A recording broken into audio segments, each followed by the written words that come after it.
You can't look at these issues without looking at capitalism in general and the mechanism that it uses always to reinforce and reproduce these categories and these also general oppressions. One of the consequences of the mainstream feminism was that these all, like feminist issues, they were seen as issues of visibility, issues of discrimination, issues of interpersonal conflicts, interpersonal discrimination, which is, of course, also at some point valid, because of course you also get discriminated within your friends' crowds, within your, also interpersonal relationships. But at the same time, like the main idea behind all of this is that these are not just like prejudice. These are not like, people being mean to you just because you're a woman, which is also true. But it's regulated. It's state regulated. It's regulated in order to gain more profit. It has material profits, and it is like rooted in the capitalist society. That's why that you can't talk about feminist issues without talking about capitalism in general. So in a capitalist society, in a sense that you have to sell your work, your labor, you're not also a political subject. So you as a worker and you as a woman in that sense, you're not a political subject. You have to reinforce, you have to reproduce and sell your labor. That means in order to regulate that, you also need to enforce some laws. You need to enforce some limitations. And one of those is the right of abortion, for example. It's the right to self-determine who you want to be, how you want to be, and how you merely decide for your destiny in general. I mean, let's look at the category of woman in a materialist way, right? So it's not like I am woman because I feel or I believe that there is like an essential way of being a woman, but because it's a class category, right? So for example, in the revolution in Iran in 1979, the first thing that people were saying in the 8th of March demonstration, which was the biggest demonstration, women's demonstration ever, was this slogan that زنان ما زحمت کشان آزادن, which means the women are worker and workers need to be free. Because the idea at that point, especially because it was so influenced by it was a leftist revolution. And at some point, the other leftist comrades were saying, oh yeah, but when we are at the socialist end, then everyone will be free. So because women issue is not an working class issue, it's not workers' issue, it's women issue. And what women were saying back then and are still trying to say is that women are workers, and it doesn't mean that you have to work in a company, that too, but it means that gender plays a very big role in your situation, and especially in your material situation at home, at work, at company, on the street, which meaning that you as a woman are supposed to do like free labor. So you're born and put into this role of being a person who do care work, who do house work without any paid labor, which enforce capitalist dynamic inside within your household, right? So in that sense, the person who is giving you work, the ruling class in that sense, the person who owns your property, who owns your work, is then the father figure or the husband figure. And you're the worker who are working without any kind of working contract, so it means you don't have any rights, don't have any legal right, you're not getting paid, and you're completely dependent materially on the father figures, on the man figures within the household. So even today in 2025, when we're talking about feminist issues, I think it's still valid and important to go to Federici's idea of the revolution starts at home, in the kitchen, because when we're talking about paid labor, for household, for care work, then we are also questioning the whole system of capitalism, which is based on the exploitation of people who've been put into the role of women. What I find very annoying, especially like in the German discourse, is that these whole things will be very politicized. So you're a migrant, you have like identity crisis, you don't know if you belong here, if you belong there. You know, it's about that. But in reality, it's not about that. It's about a class. So when you're a migrant, you belong to another class of society because you're Aufenthaltstitel, because your residency permit gives you another way of precarity. So it means that you will be put, or you have the chances of being exploited way more. So being a migrant is being at the social bottom, in a sense. If you're an expat, then it's different. A lot of people in the European Union would also like migrate from one place to another, but they will not be migrants. They will not also be referred to as migrant because of this material aspect. Because being a woman, being a queer person, being a worker, being a homeless person, they're not like identity categories, they're class issues.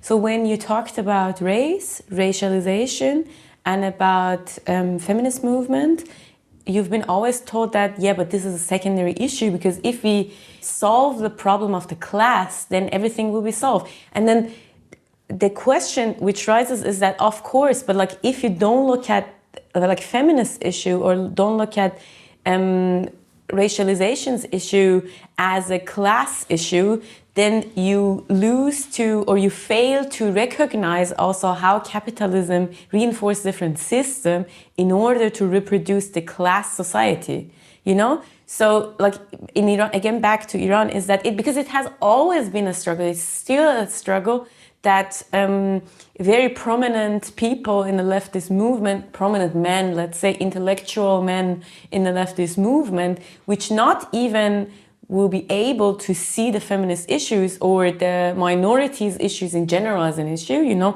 it would be like too woke or too identitarian, because like, which is also very crazy because, I mean, if you want to argue like that, worker itself is also an identity, right? So we're not looking at identities at like essential things that you are born with. You're talking about systems of reinforcing different roles and different dynamics, right?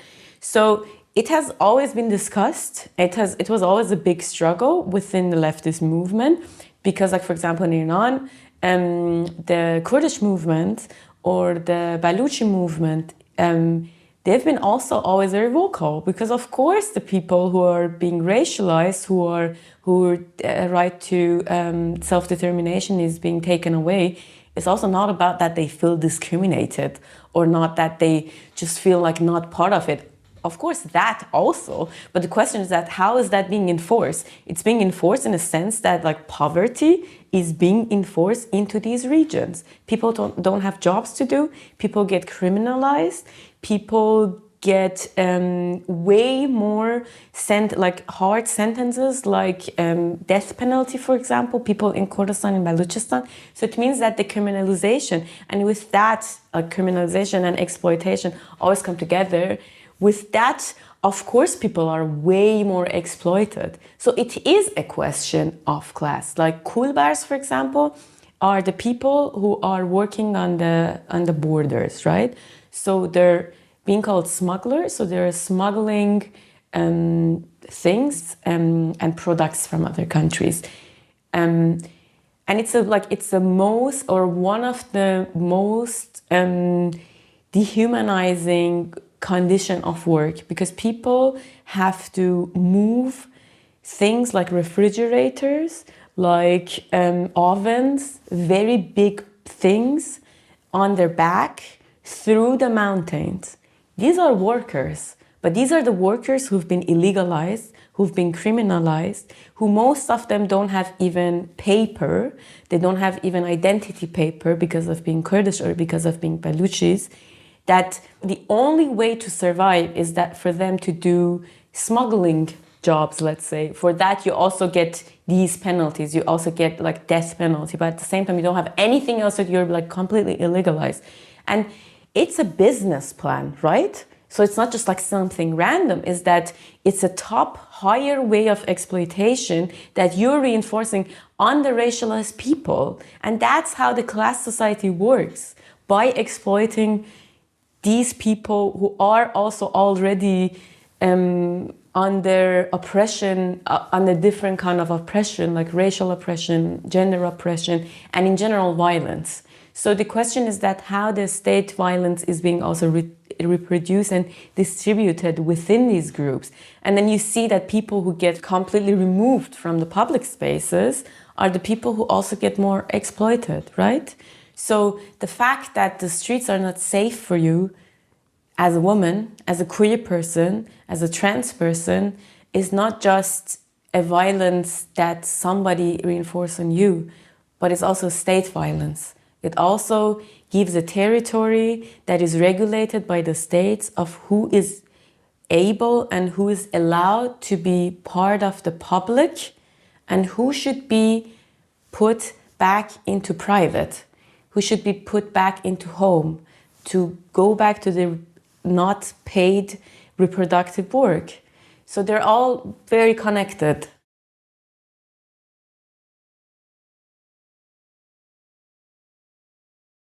Ruth Gilmore has this sentence that she says, where life is precious, life is precious. And I find it very interesting because she used that to describe how abolitionist movement work in general. And I think it's a very good framework to look at also feminist movement, because feminist movements are also, in my opinion, in a lot of times also abolitionist movement, in a sense that they're fighting for the right to live. You're fighting for life, but not life in sense of any life, but where life is precious. So going back to Iran's case, I think it's very important to look at the movement in Iran, to the feminist movement in Iran, also through that framework. That the movement that is, its slogan is also Jinjian Azadi, which means like woman, life, freedom. It's fighting for life itself. So, right, so Jinjian Azadi has also this like historical background of coming from Kurdish liberation movement, especially coming from women's Kurdish liberation movement. And I think it's super important to say that a lot of time, way before that, women used Jinjian Azadi in the case of femicides. So it means that they took this slogan and said that any woman that is being killed, it's a state violence. So any woman that is being killed is a murder of the freedom, that the question of state violence, the question of femicide, and the question of the right to live is not a question that is separated from the Kurdish liberated movement. So it was so crazy that people were burying the women who were killed by the femicides, and for the first time they called, in the Kurdish liberation movement, there is a culture of like saying Shahid Namire, which means that the murderers will not die, which means they're gonna live forever. And for the first time, they will call the women who were subjected to femicide Shahid, or like murderers, which means that the Jinjian Azadi was the slogan to take back the life.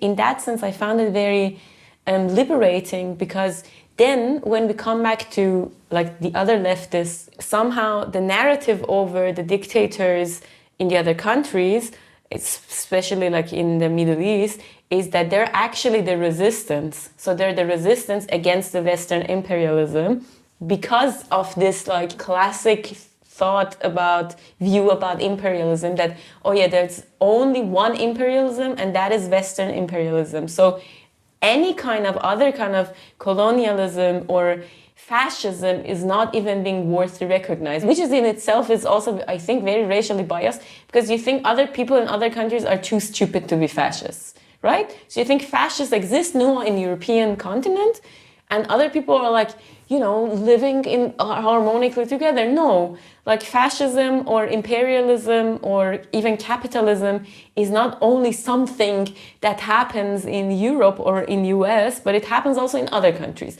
So the feminist movement in other countries are also fighting against imperialism, but also fighting against the patriarchy within the countries itself. There's nothing to romanticize about that. You think that, oh yeah, but we shouldn't talk about that because people in Europe are racist and they will use that against us. Yeah, but I don't think that the way to liberation goes through romanticizing what we experience in our countries. No, they're patriarchal system. There's gender violence, there's femicide every day. So I don't want to wash it in any sense. But at the same time, that doesn't mean that it justifies the patriarchal capitalist system that is being reproduced here, that can only see women as these victims, like Muslim women or non-white women in general. They're only victims of femicide, and also especially also queers. They're all only victims. They're only affected. They're not political subjects, right? So they cannot think. They have to be always you have to talk for them, about them.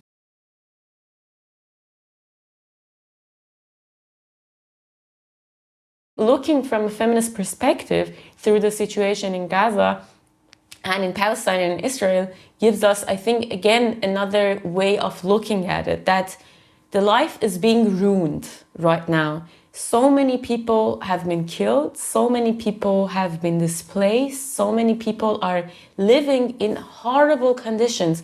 And you know what is very terrifying is that will not end with the end of the war. People will suffer for years and years. And I think as people who experienced the last centuries, we know that the wars will not just suddenly end and then everything back to normal. It takes ages to rebuild lives again. The question is that how do we want as a society also deal with the damages of the traumatic experiences of war, of state violence, and these amount of violence of the whole world looking at what is happening there and not recognizing and not being able to handle, to change that.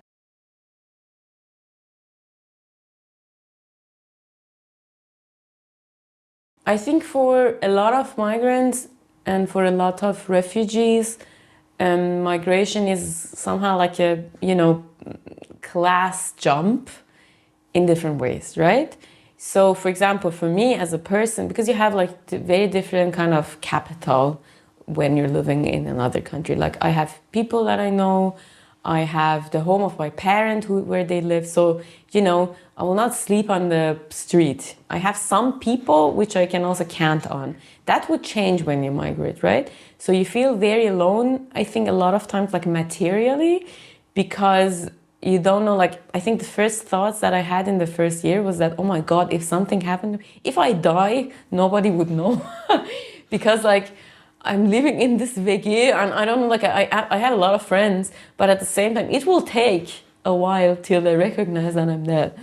So you know what I mean? So you have a different sense of security and a sense of and at the same time it has class effects in the sense that I would say in Iran I would count as a white person, not white European, but you know what I mean. So I belong to the majority of Persian people. Of course I'm woman, and because of that I will be treated like shit. But at the same time, I don't have a problem with a residency. Nobody can deport me somewhere. They would put me in prison, but they will not deport me somewhere. You know what I mean? So, but when you come here, the precarity gets another kind of dimension. So you're being threatened differently. You have to go to Ausländerbehörde. You have to worry about what would happen with your living situation. You don't have that much access to housing, so the social capital is also completely different. So I think it would definitely change also your perspective. That's why I'm saying that being a migrant or being a refugee is more like a class status.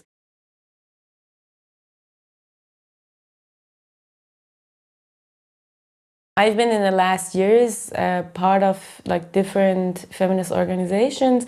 For example, our collective in Berlin was also one of the feminist organizations.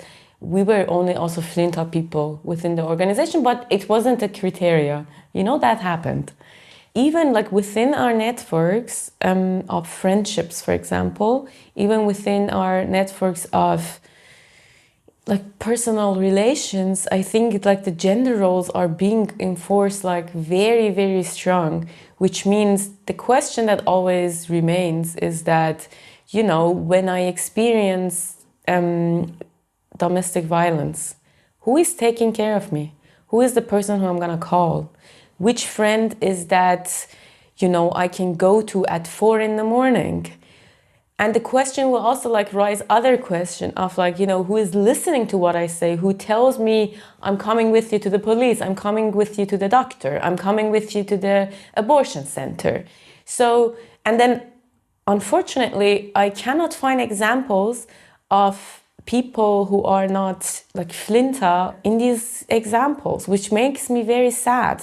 I have very mixed feelings about it. It's very strong, and it's very nice to like see that solidarity and see that, oh yeah, so we have that like also feminist principle in our friendship, within our friendship, and we have each other and we can count on each other, and it feels very empowering and it feels very, you know, resilient. But at the same time, it's also very sad because you're like, oh, at the end of the day, we are the ones who have to take care of each other, and we're the ones who have to take each other out of shit, right? We're the ones who have to like fight against gender violence, who have to fight against domestic violence, who have to fight against the men in the political organizations who are taking all the spaces. There are men who talk like 90% of the time, and then I feel like I'm 10 again. You know, I was part of this like leftist Iranian circle in the last month, and then I was like, wow, that feels so, in a weird way, refreshing, and it feels like a slap in my face because I've been treated, I completely forgot that exists because I'm in this bubble of, you know, like my friend and Flinta and like blah, blah, blah, making fun of everything. And then I'm in this circle where they're like over 60 years old leftist men who like constantly talk about everything, and they like completely also bullshit. I have to say sorry. Like you're like, oh my God, how confident you are. And then at the same time they treat you, they're like, you know, I feel like being again like this, like a little girl. Like, oh, but like, you know, yeah, what is that? What you say? And the way, and it's not just like a person, it's a system, right? So it's unspoken dynamic of brotherhood somehow. That the men cheer up for each other, you know, they clap for each other, they support each other. They're like, yeah, but as he said, they refer to each other. And at the same time, there's this unspoken rule that they don't even mention you. They don't even, it's so interesting. They don't even see you as like, you know, as if you're not existent. In the recent years, in the like last, I don't know, last 3-4 years, I've been only like dating non-cis men. And it's a very interesting experience in the sense that you see that, oh, when you're not the like potential object of romantic relationship, and I'm not just saying sexual, just saying also I'm saying romantic, right? Because you're an object to this romantic relationship. When you're not that, you're not interesting anymore in general.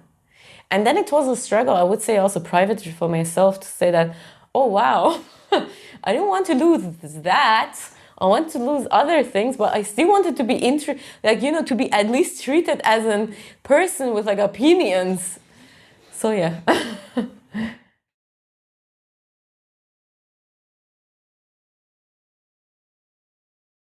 We're not supposed to suffer that much.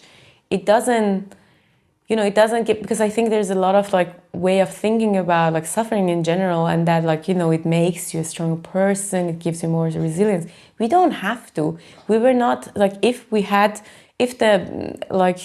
equality in the world and the distribution of capital and of money would not be looking like this, then we could have actually lived a very chilled, nice life, right? So none of this is necessary. We could build social structures instead of the police. We don't have to live in poverty. Nobody have to live in poverty. The feminist imagination, I think, is that nobody has to suffer domestic violence. Nobody has to be treated like shit in the public spaces. Nobody has to be removed from the public spaces. We've already been there, and we can go there. And I think there are examples that can also prove that the other way of living is possible, in which we could, work on our capacities, work on social structures instead of prisons. We can fund into social structures instead of to Frontex. We can fight for ceasefire. We can fight to change this exploiting conditions. Yeah, we have the tools. It's not like we don't have it. Utopia in general, or I would say utopia as a political imagination, it can never be a final destination, right? Because when you reach to that point, then it's not that radical anymore, right? Because the radicality will be always defined within the context. It's not an final destination, but I think it's a process of moving, constant moving, that it also change.